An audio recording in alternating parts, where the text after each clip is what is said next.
കാൽ നടുവിൽ നിന്ന് തുടങ്ങി കാലിലേക്ക് വേദന ഉണ്ടാക്കുന്ന പല അസുഖങ്ങളുണ്ട്. ഇത്തരത്തിലുള്ള ആളുകൾ പെട്ടെന്ന് തന്നെ ട്രീറ്റ്മെൻറ്റ് എടുക്കേണ്ടതാണ്. അതായത് നമ്മൾ വിത്തിൻ 24 മണിക്കൂറിനുള്ളിൽ നമ്മൾ ഇതിന് ചികിത്സിച്ചില്ലെങ്കിൽ നമുക്കത് കാലിൻ്റെ വീക്ക്നെസ് പെർമനൻ്റ് ആയിട്ട് നിലനിൽക്കാനുള്ള സാധ്യതയുണ്ട്. സാധാരണയായി എന്തെങ്കിലും വീഴ്ചയോ പരിക്കോ പറ്റിക്കഴിഞ്ഞാലാണ് ഇതുപോലെ എല്ലിന് ചെറിയൊരു ഫ്രാക്ചർ വന്നതിന് ശേഷമാണ് അത് നീങ്ങിപ്പോവുക. അപ്പോൾ കഠിനമായ വേദന ഉണ്ടാകുമ്പോൾ നമ്മളെന്ത് ചെയ്യും? ഓടിപ്പോയി ഒരു രക്ഷയില്ല, എന്തെങ്കിലും ചെയ്തോ മാറ്റണം എന്നുള്ള രീതിയിൽ സർജറി ചെയ്യും. അപ്പോൾ അത്തരത്തിൽ ചെയ്യുന്നതിന് പകരമായി നമുക്കതിൻ്റെ പെയിന് മാറ്റാനുള്ള ട്രീറ്റ്മെൻറ്റിനെ കുറിച്ച് ആലോചിക്കാവുന്നതാണ്.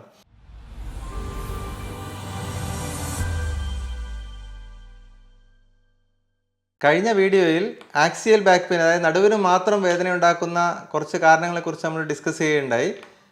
ഇന്ന് ഞാൻ ചർച്ച ചെയ്യുന്നത് നടുവിൽ നിന്നും കാലിലേക്ക് വേദന ഉണ്ടാക്കുന്ന അസുഖങ്ങളെക്കുറിച്ചാണ്. അതായത് സയാറ്റിക്ക എന്നും ഹെർണിയേറ്റഡ് ഡിസ്ക് തെറ്റൽ എന്ന് പല രീതിയിൽ അറിയപ്പെടുന്ന ഈ നടുവിൽ നിന്ന് തുടങ്ങി കാലിലേക്ക് വേദന ഉണ്ടാക്കുന്ന പല അസുഖങ്ങളുണ്ട്. അതിനെക്കുറിച്ചാണ് നമ്മൾ ഇന്ന് ചർച്ച ചെയ്യുന്നത്.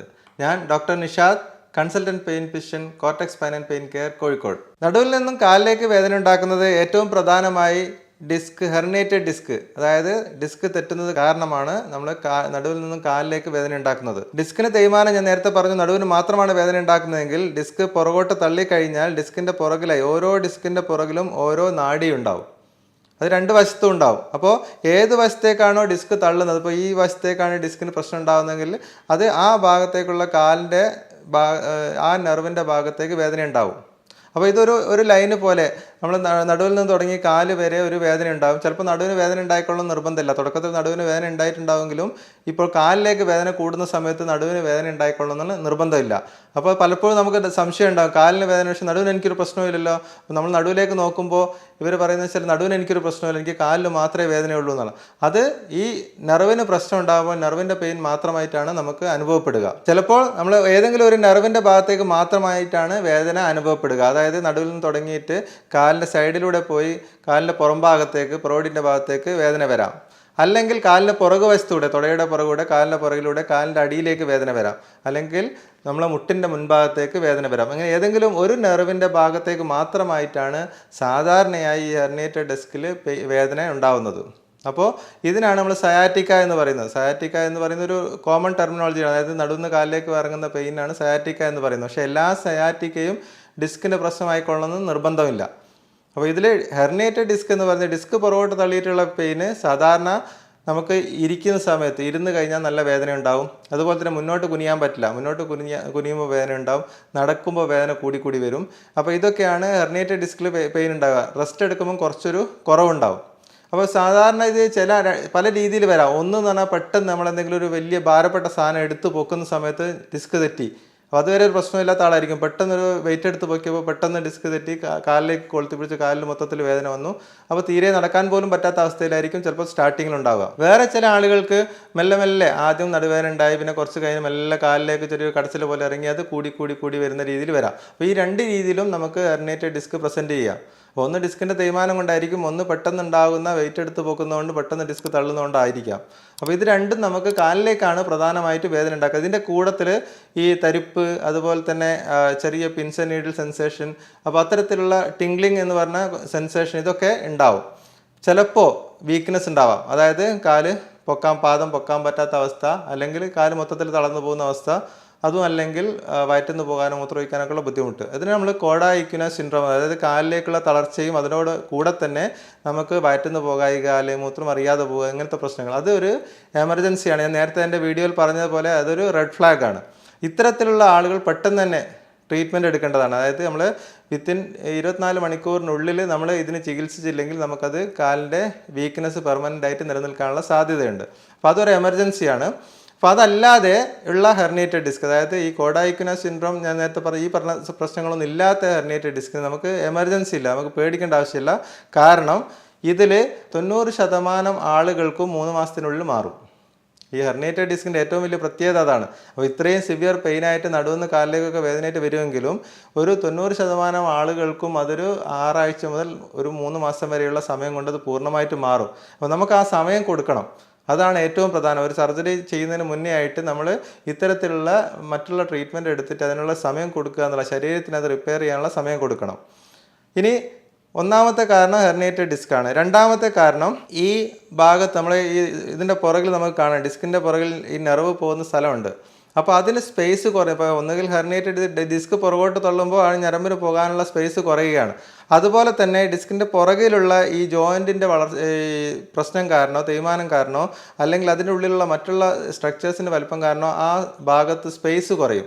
ഇതിനാണ് നമ്മൾ കനാൽ സ്റ്റിനോസിസ് എന്ന് പറയുന്നത്, ലംബാർ കനാൽ സ്റ്റിനോസിസ്. അതായത് നമുക്ക് ഈ ഞരമ്പ് നിൽക്കുന്ന സ്ഥലം ആ കനാലിൻ്റെ സ്പേസ് കുറയുകയാണ്. അപ്പോൾ സ്പേസ് കുറയുന്ന സമയത്ത് നമുക്ക് ഈ നെർവിൻ്റെ ഭാഗത്തേക്ക് വേദന അനുഭവപ്പെടും. അപ്പോൾ ഈ ലംബാർ കനാൽ സ്റ്റിനോസിൻ്റെ പ്രത്യേകത എന്താണെന്ന് വെച്ചാൽ ഇത് കൂടുതലായിട്ട് കാണുന്നത് പ്രായം കൂടുതലുള്ള ആൾക്കാരിലാണ്. വളരെ അപൂർവമായിട്ടേ ചെറിയ പ്രായത്തിൽ കാണുള്ളൂ. അപ്പോൾ പ്രായം കൂടുതലുള്ള ആൾക്കാരിൽ നടുവിന് കാര്യമായ വേദനയോ കാര്യങ്ങളോ ഒന്നും ഉണ്ടാവില്ല. അവർ നടക്കാൻ തുടങ്ങുമ്പോൾ കാലിലേക്ക് വേദന വരും. മിക്കവാറും 2 കാലിലേക്കും തന്നെ വേദന വരും. അപ്പോൾ കുറച്ച് നേരം നടക്കുമ്പോൾ വേദന വരും. അപ്പോൾ എന്ത് ചെയ്യും? അവിടെ ഇരിക്കണം. ഇരുന്ന് കഴിഞ്ഞാൽ വേദന പോവും. പിന്നെയും കുറച്ച് ദൂരം നടക്കാൻ പറ്റും, പിന്നെ ഇരുന്ന് കഴിഞ്ഞാൽ വേദന പോകും. അപ്പോൾ ഇത്തരത്തിൽ നടക്കാൻ പറ്റാത്തൊരവസ്ഥ നമ്മൾ ക്ലോഡിക്കേഷൻ എന്ന് പറയുമ്പോൾ കുറച്ച് നേരം നടന്നു കഴിഞ്ഞാൽ വേദന വരും, അന്നേരം റെസ്റ്റ് എടുത്തു കഴിഞ്ഞാൽ വേദന പോകും, രാവിലെ എണീക്കുമ്പോൾ ഒന്നും ഒരു പെയിൻ ഉണ്ടാവില്ല, കിടന്നു കഴിഞ്ഞാൽ ഒരു വേദന ഉണ്ടാവില്ല. ഇതിനാണ് ലംബാർ കനാൽ സ്റ്റിനോസിസ് എന്ന് പറയുന്നത്. അതായത് നമുക്ക് ഞരമ്പിന് സ്പേസ് ഇല്ലാത്തത് കൊണ്ടുണ്ടാകുന്ന പ്രശ്നമാണ് ലംബാർ കനാൽ സ്റ്റിനോസിസ്. ഇത് ഒരു കാരണമാണ്, കാലിലേക്ക് വേദന ഉണ്ടാക്കുന്ന നടുവിൻ്റെ ഒരു അസുഖത്തിന് ഒരു ഘടകമാണ്. മൂന്നാമത്തതൊന്ന് ലിസ്തസിസ് ആണ്. ലിസ്തസിസ് എന്ന് പറഞ്ഞു കഴിഞ്ഞാൽ നമ്മൾ ഡിസ്ക്കാണ് നേരത്തെ തെറ്റെന്ന് ഞാൻ പറഞ്ഞു. അതുപോലെ തന്നെ എല്ല് തന്നെ നീങ്ങിപ്പോവാം. അതായത് നട്ടലിൻ്റെ ഈ ഓരോ കശേരു നീങ്ങിപ്പോവുക. അപ്പോൾ ഈ നീങ്ങിപ്പോകുന്ന സമയത്ത് ഇത് പുറകോട്ട് തള്ളിയ എല്ല് ഞരമ്പിന് പ്രശ്നം ഉണ്ടാക്കും. ഡിസ്ക് ചെയ്തതുപോലെ തന്നെ ഇതിൽ പ്രശ്നം ഉണ്ടാവും. സാധാരണയായി എന്തെങ്കിലും വീഴ്ചയോ പരിക്കോ പറ്റിക്കഴിഞ്ഞാലാണ് ഇതുപോലെ എല്ലിന് ചെറിയൊരു ഫ്രാക്ചർ വന്നതിന് ശേഷമാണ് അത് നീങ്ങിപ്പോവുക. എല്ലിൻ്റെ പുറകിൽ കണക്ട് ചെയ്തിട്ടുള്ള എല്ലിൻ്റെ കഷ്ണത്തിന് എന്തെങ്കിലും ഒരു ഫ്രാക്ചർ വന്നു കഴിഞ്ഞാൽ ഇത് നീങ്ങിപ്പോകും. അതിനാണ് സ്പോണ്ടൈലോ ലിസ്തസിസ് എന്ന് പറയും, എല്ല് നീങ്ങുന്ന ഒരവസ്ഥ. അപ്പോൾ അതാകുമ്പോൾ പ്രശ്നം എന്ന് വെച്ചാൽ നമ്മൾ എണീറ്റ് നിൽക്കുന്ന സമയത്ത് സ്റ്റെബിലിറ്റി ഉണ്ടാവില്ല. എല്ലിന് സ്റ്റെബിലിറ്റി ഇല്ലാത്തതുകൊണ്ട് അത് നീങ്ങിപ്പോവും. അപ്പോൾ നീങ്ങുന്ന സമയത്ത് ആ നെർവിൻ്റെ ഭാഗത്തേക്ക് കാലിലേക്ക് പെയിൻ വരും, നടുവിനും കാലിനും പെയിൻ ഉണ്ടാവും. അപ്പോൾ ഇത് ഒരു വിഭാഗമാണ്. ഇതിൽ പ്രശ്നം എന്താ വെച്ചാൽ മറ്റുള്ള ഞാൻ നേരത്തെ പറഞ്ഞു ഡിസ്ക് നമുക്ക് കുറച്ച് ടൈം കഴിഞ്ഞാൽ മാറിക്കിട്ടുമെന്ന് പറഞ്ഞു. അതുപോലെ ഈ ലിസ്തസിസ് ഈ വന്നു കഴിഞ്ഞാൽ ഫ്രാക്ചർ കാരണം വന്ന ലിസ്തസിസ് ആണെങ്കിൽ അത് മാറാനുള്ള സാധ്യത കുറവാണ്. അപ്പോൾ അതിൽ നമുക്ക് ഈ സർജറി വേണ്ടി വരുന്ന ഒരു നടുവിൻ്റെ കണ്ടീഷനിൽ പെട്ട ഒന്നാണ് ഈ സ്പോണ്ടൈലോ ലിസ്തസിസ്. അപ്പോൾ മെഡിസിൻസിലും എക്സസൈസിലും ഒരു പരിധിവരെ നമുക്ക് പിടിച്ചു നിർത്താൻ പറ്റും, എങ്കിലും ചില ആളുകൾക്ക് അതിന് സർജറി വേണ്ടതായിട്ട് വരും. അടുത്തതായി നമ്മളിതിപ്പോൾ നേരത്തെ പറഞ്ഞ പോലെ കാലിലേക്ക് പെയിൻ ഉണ്ട്, നടുവിൽ നിന്ന് കാലിലേക്ക് പെയിൻ ഉണ്ട്. പക്ഷേ നമുക്ക് MRIയിൽ പ്രശ്നങ്ങളൊന്നുമില്ല, ഡിസ്കിന് പ്രശ്നങ്ങളൊന്നുമില്ല, ഞരമ്പിനൊന്നും പ്രശ്നമില്ല. പക്ഷേ എന്നിട്ടും കാലിലേക്ക് പെയിൻ വരുന്നു. അതും പ്രധാനപ്പെട്ട കുറേ അസുഖങ്ങൾ അങ്ങനെയുണ്ട്. അതായത് പ്രത്യേകിച്ച് ഇതിലൊന്നും കാണാത്ത സംഭവങ്ങൾ. അതിൽ പ്രധാനപ്പെട്ട ഘടകമാണ് പൈരിഫോമിസ് സിൻഡ്രോം. അതായത് നമ്മളെ ഈ ചണ്ണയുടെ ഭാഗത്ത്, അതായത് ഗ്ലൂട്ടിയൽ റീജിയണിൽ നമുക്കൊരു മസിലുണ്ട്, പൈരിഫോമിസ് എന്നൊരു മസിൽ. അതിൻ്റെ ഉള്ളിലൂടെയാണ് കാലിലേക്കുള്ള ഈ സയാറ്റിക് നെർവ് പുറത്തേക്ക് കടക്കുന്നത്. ഈ മസിൽസിൻ്റെ പ്രശ്നം കാരണം നമുക്ക് കാലിലേക്ക് വേദനയും തരിപ്പും അനുഭവപ്പെടും. അതായത് കൃത്യമായി നമ്മൾ ഈ ഹെർണിയേറ്റഡ് ഡിസ്കിൻ്റെ അതേ സിംറ്റംസ് ആയിരിക്കും ഉണ്ടാവുക. നടുവേദന ഉണ്ടാവും, കാലിലേക്കുള്ള വേദന ഉണ്ടാവും, തരിപ്പ് ഉണ്ടാവും, എല്ലാം ഉണ്ടാവും. ഇരിക്കുമ്പോഴാണ് വേദന കൂടുക. എല്ലാ സിംറ്റംസും ഏകദേശം സിമിലർ ആയിരിക്കും. പക്ഷേ MRI നോർമലാണ്, ഡിസ്കിന് പ്രശ്നമൊന്നും ഉണ്ടാവില്ല. അത്തരത്തിലുള്ള കാര്യത്തിൽ നമ്മൾ ഏറ്റവും പ്രധാനമായി നോക്കേണ്ട സാധനം പൈരിഫോമിസ്. അതായത് നമുക്ക് ഈ ബട്ടക്സിൻ്റെ ഭാഗത്ത് നമ്മൾ പരിശോധിക്കുകയാണെങ്കിൽ കൃത്യമായി നമുക്കൊരു സ്ഥലത്ത് പെയിൻ അനുഭവപ്പെടും.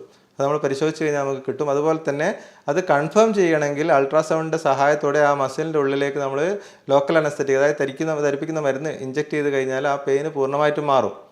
അപ്പോൾ നമുക്ക് ഡയഗ്നോസ്റ്റിക് കൂടിയാണ്. അപ്പോൾ അത് ചെയ്ത് കഴിഞ്ഞാൽ അത് പൈരിഫോമിസ് സിൻഡ്രോം ആണെന്ന് നമുക്ക് ഡയഗ്നോസ് ചെയ്യാം. അത് എളുപ്പത്തിൽ ട്രീറ്റ് ചെയ്യാൻ പറ്റുന്ന അസുഖമാണ്. കൂടുതലായി സർജറിയോ അല്ലെങ്കിൽ വലിയ മേജർ ട്രീറ്റ്മെൻറ്റോ ആവശ്യമില്ലാത്ത രീതിയിലുള്ള ഒരു അസുഖമാണ് പൈരിഫോമിസ്. അപ്പോൾ നമ്മളതും എപ്പോഴും മനസ്സിൽ വെക്കേണ്ടുന്ന ഒരു ഡയഗ്നോസ്, പൊതുവേ നമ്മൾ കേട്ടിട്ടില്ലാത്തൊരു ഡയഗ്നോസ് ആയിരിക്കും. പിന്നെ ഞാൻ നേരത്തെ പറഞ്ഞ സാക്രോയിലിയാക് സന്ധിയും ഫാസറ്റ് ജോയിൻറ്റ് അതെല്ലാം കാലിലേക്ക് കുറച്ച് പെയിൻ ഉണ്ടാക്കും. പക്ഷെ അതെല്ലാം മുട്ടിൻ്റെ മേലെ വരെ ഉണ്ടാവുള്ളൂ, മുട്ട് വരെ ഉണ്ടാവുള്ളൂ. മുട്ടിൻ്റെ താഴോട്ട് ഒരിക്കലും പെയിൻ ഉണ്ടാക്കില്ല. മുട്ടിൻ്റെ താഴോട്ട് വരുന്ന വേദനയാണെങ്കിൽ ഏറ്റവും പ്രധാനമായി ഈ നെർവിൻ്റെ പ്രശ്നം കൊണ്ടാണ് വരുന്നത്. അത് ഒന്ന് herniated disc, lumbar canal stenosis, listhesis, അതുപോലെ പൈരിഫോമിസ് സിൻഡ്രോം, ഇത്തരത്തിലുള്ള കാര്യങ്ങളാണ് നമുക്ക് കാലിലേക്ക് വേദന ഉണ്ടാക്കുന്നത്. ഇത് മറ്റൊരു കാര്യം ഞാൻ നേരത്തെ പറഞ്ഞു, ക്ലോഡിക്കേഷൻ, അതായത് നടന്നുകൊണ്ടിരിക്കുന്നത് നമുക്ക് വേദന ഉണ്ടാക്കുന്നു, കാലിൽ വേദന ഉണ്ടാക്കുന്നു. അപ്പോൾ അത്തരത്തിലുള്ള കാര്യങ്ങൾ ഒരു കാര്യം നമ്മൾ ശ്രദ്ധിക്കേണ്ടത്, ചിലപ്പോൾ നമുക്ക് രക്തക്കുഴലുകൾ, അതായത് കാലിലേക്കുള്ള രക്തക്കുഴൽ, ഞാൻ നേരത്തെ ഇത്രയും കാര്യങ്ങൾ പറഞ്ഞ ഞരമ്പെന്ന് ഉദ്ദേശിച്ച നാഡികളെ കുറിച്ചാണെങ്കിൽ കാലിലേക്കുള്ള രക്തക്കുഴലുകളിലേക്ക് രക്തോട്ടം കുറയുന്നത് കൊണ്ടും കാലിലേക്ക് വേദന വരാം. അപ്പോൾ നമുക്ക് ഇത് സെപ്പറേറ്റ്, നടുവായിട്ടൊരു ബന്ധമില്ലാത്തൊരു അസുഖമാണത്. അതിൽ നടക്കുമ്പോൾ നല്ലപോലെ വേദന വരും, നമ്മൾ റെസ്റ്റ് എടുക്കുമ്പോൾ വേദന കുറയും. അപ്പോൾ അത് തമ്മിൽ നമ്മൾ ഈ ന്യൂറോജനിക് ക്ലോഡിക്കേഷനും അതുപോലെ ഈ രക്തക്കുഴലിൻ്റെ ക്ലോഡിക്കേഷനും നമ്മൾ തിരിച്ചറിയേണ്ടതാണ്. രക്തക്കുഴലിൽ നമ്മൾ എപ്പോഴും കാലിലേക്കുള്ള പൾസ് നോക്കി രക്തോട്ടം ഉണ്ട് എന്നുള്ളത് ഉറപ്പുവരുത്തേണ്ടതാണ്. ഇനി നമുക്ക് എന്താണ് ഇതിനുള്ള ചികിത്സാ രീതികൾ എന്ന് നമുക്കൊന്ന് പരിചയപ്പെടാം. നമ്മൾ പറഞ്ഞ കാരണങ്ങളിൽ എന്തൊക്കെ നമുക്ക് ചെയ്യാൻ പറ്റുമെന്നുള്ളത് നമുക്ക് നോക്കാം. ഒന്നാമത്തെ ഞാൻ പറഞ്ഞ ഹെർണിയേറ്റഡ് ഡിസ്കോ അല്ലെങ്കിൽ ആനുലാർ ടയർ കാരണം ഈ നെർവിൻ്റെ ഭാഗത്തേക്ക് ഉണ്ടാകുന്ന സയാറ്റിക്, അതായത് നെർവിൻ്റെ പെയിൻ ഉണ്ടാവുകയാണെങ്കിൽ എന്ത് ചെയ്യും? അപ്പോൾ തുടക്കത്തിൽ നമ്മൾ ചെയ്യേണ്ടതെന്ന് വെച്ചാൽ ഈ വന്ന ഉടനെ നമ്മൾ പെട്ടെന്ന് തന്നെ ചാടിക്കയറി ഒരു ട്രീറ്റ്മെൻറ്റ് എടുക്കേണ്ട ആവശ്യമില്ല. അതായത് നമുക്ക് കുറച്ചൊന്ന് റെസ്റ്റ് കൊടുത്ത് വേദനയും നീരും പോകാനുള്ള മെഡിസിൻ എടുത്തു കഴിഞ്ഞ് കുറച്ച് ഫിസിയോതെറാപ്പി ചെയ്യുക. ഇത്തരത്തിൽ ചെയ്താൽ തന്നെ മിക്ക ആളുകൾക്കും കുറച്ച് ദിവസം കൊണ്ട് അത് സബ്സൈഡ് ചെയ്യും. അപ്പോൾ അത്തരത്തിൽ സബ്സൈഡ് ചെയ്യാത്ത ആളുകൾക്ക് മാത്രമേ നമ്മൾ ഫർദർ ട്രീറ്റ്മെൻറ്റിനെ കുറിച്ച് ആലോചിക്കേണ്ട ആവശ്യമുള്ളൂ. ചിലപ്പോൾ ആളുകൾക്ക് എന്താ പ്രശ്നം എന്ന് വെച്ചാൽ നല്ല സിവിയർ പെയിൻ ആയിരിക്കും. നമ്മൾ ഇതൊന്നും എടുത്തു കഴിഞ്ഞാലോ, ഇപ്പോൾ സാധാരണ പെയിൻ കില്ലർ കഴിച്ചാലോ അല്ലെങ്കിൽ ഫിസിയോതെറാപ്പി ചെയ്താലോ ഒന്നും വേദന മാറില്ല, നല്ല കഠിനമായ വേദന ഉണ്ടാവും. അപ്പോൾ കഠിനമായ വേദന ഉണ്ടാകുമ്പോൾ നമ്മളെന്ത് ചെയ്യും? ഓടിപ്പോയി ഒരു രക്ഷയില്ല, എന്തെങ്കിലും ചെയ്തോ മാറ്റണം എന്നുള്ള രീതിയിൽ സർജറി ചെയ്യും. അപ്പോൾ അത്തരത്തിൽ ചെയ്യുന്നതിന് പകരമായി നമുക്കതിൻ്റെ പെയിന് മാറ്റാനുള്ള ട്രീറ്റ്മെൻറ്റിനെ കുറിച്ച് ആലോചിക്കാവുന്നതാണ്. അപ്പോൾ അത്തരത്തിലുള്ള ആളുകൾക്ക് നമുക്ക് നേരെ എക്സ്റേയുടെ ഗൈഡൻസ് നോക്കി ആ നെർവ് ഏത് നെർവിലാണോ നീരിറങ്ങിയിട്ടുള്ളത്, പെയിൻ ഉണ്ടാക്കുന്നത്, ആ നെർവിൻ്റെ അവിടെ റൂട്ട് ബ്ലോക്ക് കൊടുക്കാൻ പറ്റും. അവിടെ നേരിട്ട് തരിപ്പിക്കുന്ന മരുന്നും അതിൻ്റെ കൂടെ സ്റ്റിറോയിഡും ആഡ് ചെയ്ത് കൊടുക്കുകയാണെങ്കിൽ നമുക്കതിൻ്റെ ആ ഇൻഫ്ലമേഷൻ, ആ നെർവിൻ്റെ ഇൻഫ്ലമേഷൻ സെറ്റിൽ ചെയ്യുകയും ആ പെയിന് കുറയുകയും ചെയ്യും. അങ്ങനെ പെയിന് കുറഞ്ഞു കഴിഞ്ഞാൽ നമുക്ക് എക്സസൈസും കാര്യങ്ങളും ചെയ്ത് ബാക്കിൻ്റെ സ്ട്രെങ്ത് വീണ്ടെടുക്കാം. അതാണ് അതിനുള്ള ഒരു മാർഗം. പിന്നെ മറ്റൊരു കാരണം, കുറേ കാലങ്ങളായിട്ടുള്ള പെയിനാണ്, നമുക്ക് കുറച്ച് 5-6 ആഴ്ച കഴിഞ്ഞിട്ടൊന്നും മാറുന്നില്ല. അത്തരത്തിലുള്ള ഹെർണിയേറ്റഡ് ഡിസ്ക് ആണെങ്കിൽ നമുക്കതിൽ 2 രീതിയിൽ ചെയ്യാം. ഒന്ന് പറഞ്ഞാൽ ഓപ്പറേഷൻ ഇല്ലാതെ തന്നെ ഡിസ്ക് ചുരുക്കാനുള്ള ട്രീറ്റ്മെൻ്റ് ഉണ്ട്. അതിൽപ്പെട്ടതാണ് ഓസോൺ ന്യൂക്ലിയോലൈസിസ്. അതായത് ഡിസ്കിൻ്റെ ഉള്ളിലേക്ക് നമ്മൾ ഓസോൺ ഇഞ്ചക്ഷൻ കൊടുക്കുക. അപ്പോൾ ഈ ഓസോൺ ഇഞ്ചക്ഷൻ കൊടുക്കുമ്പോൾ ഡിസ്കിൻ്റെ ഉള്ളിലുള്ള ഹൈഡ്രേഷൻ, അതായത് വെള്ളത്തിൻ്റെ അംശം അത് വലിച്ചു കളയും. ആ സമയത്ത് ഡിസ്ക് ചുരുങ്ങുമ്പോൾ പുറകോട്ട് തള്ളിയ ഭാഗം സ്വാഭാവികമായിട്ടും ഉള്ളിലേക്ക് വലിഞ്ഞു വരും. അതാണ് ഓസോൺ ന്യൂക്ലിയോ, അതായത് ഓപ്പറേഷൻ ഇല്ലാതെ ഡിസ്ക് ചുരുക്കാൻ പറ്റുന്ന രീതിയിലുള്ള ട്രീറ്റ്മെൻറ്റാണ് ഓസോൺ ട്രീറ്റ്മെൻറ്റ്. അപ്പോൾ അതിന് നിൽക്കുന്നില്ല. അപ്പോൾ അത്തരത്തിലുള്ളതൊന്നും പറ്റുന്നില്ല. നമുക്ക് എല്ലാ ഡിസ്കിനും ചിലപ്പോൾ ഓസോൺ പറ്റിക്കൊള്ളുന്നില്ല. അപ്പോൾ അങ്ങനെ പറ്റാത്ത എക്സ്ട്രൂഡ് ആയിട്ടുള്ള ഡിസ്ക്കാണ് ഈ പറഞ്ഞ രീതിയിൽ ഇഞ്ചക്ഷനും അതുപോലെ തന്നെ ഫിസിയോതെറാപ്പി, എക്സസൈസ് എല്ലാം ചെയ്തിട്ട് മാറാത്തതാണെങ്കിൽ നമുക്ക് ചിലപ്പോൾ സർജറി വിഭാഗത്തിലേക്ക് പോകേണ്ടി വരും. സർജറിയിൽ തന്നെ നമുക്ക് അധികം റിസ്ക് ഇല്ലാത്ത രീതിയിലുള്ള എൻഡോസ്കോപ്പി ഡിസ്കെക്ടമി, ചെറിയ നേരിട്ട് ഫൊറാമനിൽ പോയി ആ ഡിസ്ക് തള്ളിയ ഭാഗം മാത്രം ട്രീറ്റ് ചെയ്യുന്ന രീതിയിലുള്ള എൻഡോസ്കോപ്പി ഡിസ്കെക്ടമി ഉണ്ട്. അത് ചെയ്ത് കഴിഞ്ഞാൽ നല്ലപോലെ മാറ്റം ഉണ്ടാവും. ഇതിനും മാറ്റമില്ലാത്ത അല്ലെങ്കിൽ അതിനും പറ്റാത്ത ആളുകൾക്ക് മാത്രമേ മറ്റുള്ള ഓപ്പൺ സർജറിയെ കുറിച്ച് ആലോചിക്കേണ്ട ആവശ്യമുള്ളൂ. അതും 6 ആഴ്ചയെങ്കിലും മിനിമം വെയിറ്റ് ചെയ്തതിന് ശേഷം മാത്രമേ നമ്മൾ സർജറിയെ കുറിച്ച് ആലോചിക്കാവുള്ളൂ. കാരണം പ്രത്യേകിച്ച് റെഡ് ഫ്ലാഗ്സ് ഒന്നും ഇല്ലെങ്കിൽ, വീക്ക്നെസ്സോ കാര്യങ്ങളോ ഒന്നും ഇല്ലാത്ത ആളുകളാണെങ്കിൽ മിനിമം 6 ആഴ്ചയെങ്കിലും നമ്മൾ വെയിറ്റ് ചെയ്തതിന് ശേഷം മാത്രമേ സർജറിയെ കുറിച്ച് ആലോചിക്കേണ്ട ആവശ്യമുള്ളൂ. അപ്പോൾ ഇതാണ് ഹെർണിയേറ്റഡ് ഡിസ്ക്. പക്ഷേ ലംബാർ കനാൽ സ്റ്റെനോസിസിൽ യൂഷ്വലി നമ്മൾ മെഡിസിൻസ്, അതായത് നെർവിൻ്റെ രക്തോട്ടം റെഡിയാക്കാനുള്ള മെഡിസിനും അതിൻ്റെ കൂടുതൽ എക്സസൈസും കാര്യങ്ങളും ചെയ്ത് കഴിഞ്ഞാൽ തന്നെ ഒരു പരിധിവരെ നമുക്ക് സമാധാനം ഉണ്ടാവും. നമ്മൾ ആ ഭാഗത്തേക്കുള്ള ഇഞ്ചക്ഷൻസും കാര്യങ്ങളൊക്കെ താൽക്കാലികമായിട്ടുള്ള ശമനം മാത്രമേ ഇതിൽ നൽകുള്ളൂ. അപ്പോൾ ചിലപ്പോൾ ചെറിയ മൈൽഡ് സ്റ്റിനോസിസ് ആണെങ്കിൽ ഇഞ്ചക്ഷൻ കൊടുത്തു കഴിഞ്ഞാൽ കുറേ കാലത്തേക്ക് സമാധാനം ഉണ്ട്. അതിൻ്റെ കൂടുതൽ നമുക്ക് എക്സസൈസ് ഒക്കെ ചെയ്യാവുന്നതാണ്. പക്ഷേ സിവിയർ കനാൽ സ്റ്റെനോസിസ് ആണെങ്കിൽ, ലംബാർ കനാൽ സ്റ്റെനോസിസ് ആണെങ്കിൽ നമുക്കതിന് സർജറി മാത്രമേ മാർഗമുള്ളൂ. അപ്പോൾ അത് ആ രീതിയിൽ 2 കാലിലേക്കും ക്ലോഡിക്കേഷൻ തീരെ നടക്കാൻ പറ്റാത്ത അവസ്ഥയാണെങ്കിൽ സർജറിയെക്കുറിച്ച് ആലോചിക്കേണ്ടി വരും. അപ്പോൾ അതിന് മുന്നേയുള്ള എല്ലാ സ്റ്റേജിലും നമുക്ക് എക്സസൈസും കാര്യങ്ങളുമായിട്ട് നമുക്ക് മെഡിസിനുമായിട്ട് നമുക്ക് മുന്നോട്ട് പോകാവുന്നതാണ്. പൈരിഫോമിസ് നേരത്തെ പറഞ്ഞ പോലെ ഇഞ്ചക്ഷനും അതുപോലെ ഫിസിയോതെറാപ്പിയും ചെയ്ത് കഴിഞ്ഞാൽ നല്ലപോലെ മാറ്റം വരുന്ന ഒരു കണ്ടീഷനാണ്. അത് ചെയ്ത് എക്സസൈസ് ചെയ്യുകയാണെങ്കിൽ പൂർണ്ണമായിട്ട് മാറുന്ന രീതിയിലുള്ള ഒരു അസുഖമാണ് പൈരിഫോമിസ്. അപ്പോൾ ഇത്തരത്തിൽ നടുവിൽ നിന്ന് കാലിലേക്ക് വേദന ഉണ്ടാക്കുന്ന പലതരത്തിലുള്ള അസുഖങ്ങളുണ്ടെങ്കിലും നമുക്ക് അത് നോക്കി എന്താണെന്ന് കണ്ടുപിടിച്ച് ആ രീതിയിലുള്ള ട്രീറ്റ്മെൻറ്റ് ചെയ്ത് കഴിഞ്ഞാൽ പൂർണ്ണമായി മാറ്റിയെടുക്കാവുന്നതാണ്.